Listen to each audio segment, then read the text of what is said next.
Сегодня хочу сказать, мы в Кыргызстане подтвердили первые 3 случая коронавируса у наших граждан, приехавших из Саудовской Аравии, которые совершали малый хадж.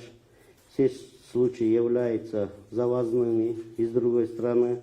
Принимаются все меры, направленные на ограничение распространения вируса среди населения, отслеживание контактных лиц.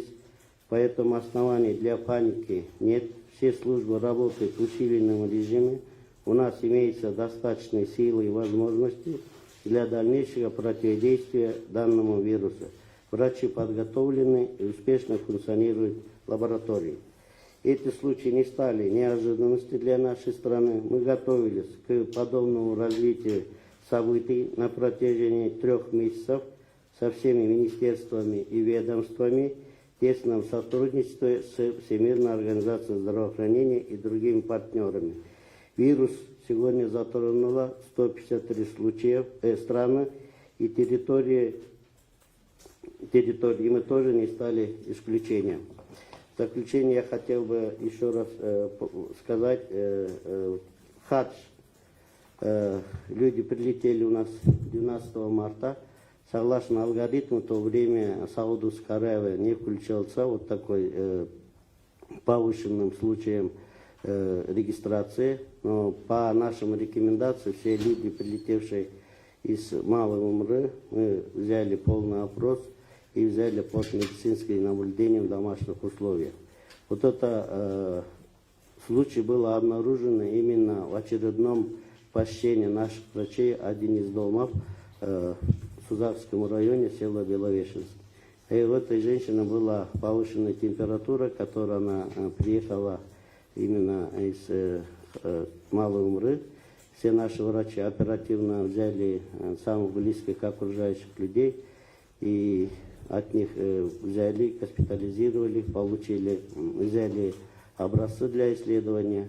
Значит, исследование проведено первый этап, это Ошской вирусологической лаборатории. Там подтвердили 3 случая. Потом эти же образцы были отправлены в срочном порядке в Бишкек.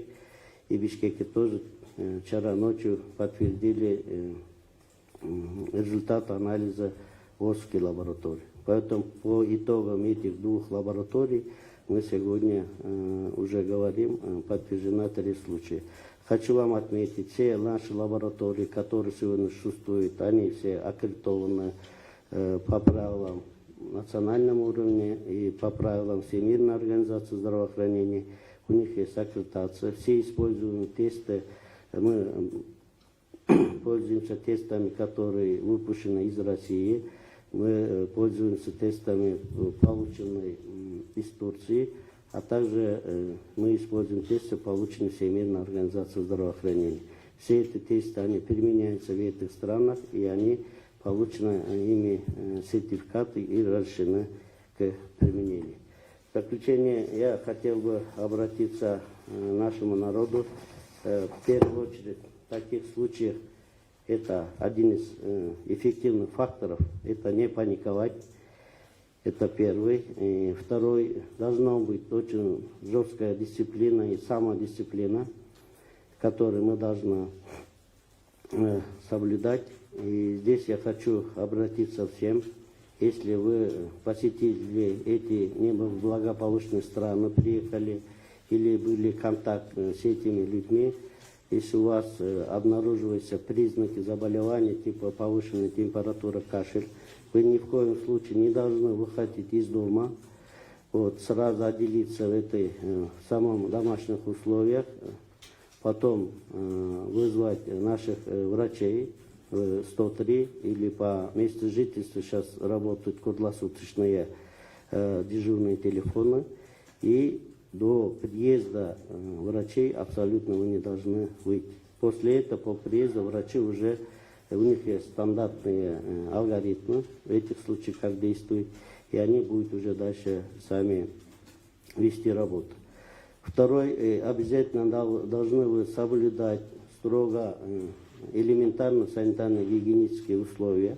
Это мы уже почти в течение этих месяцев говорим, это чаще мойте руки с мылом, по возможности обрабатывайте антисептиком на спиртовой основе, воздержаться от посещения мест массового скопления людей, это концерты, кино, свадьбы и так далее, прикрывать рот и нос при чихании или кашле, ежедневно проводить влажную уборку помещений, проветривать все комнаты, воздержаться от поездов в командировки, путешествий в эпидемиологически неблагополучные страны.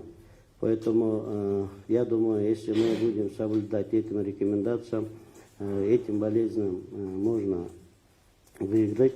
Сегодня уже Китай доказал, один из самых эффективных мер для борьбы с коронавирусом, это был первое ограничение и дисциплина. Поэтому я еще раз обращаюсь к нашим людям, абсолютно не паниковать. Все службы медицинские и другие службы, они готовы, чтобы вот такие взаимодействия было. У нас несколько раз были учения.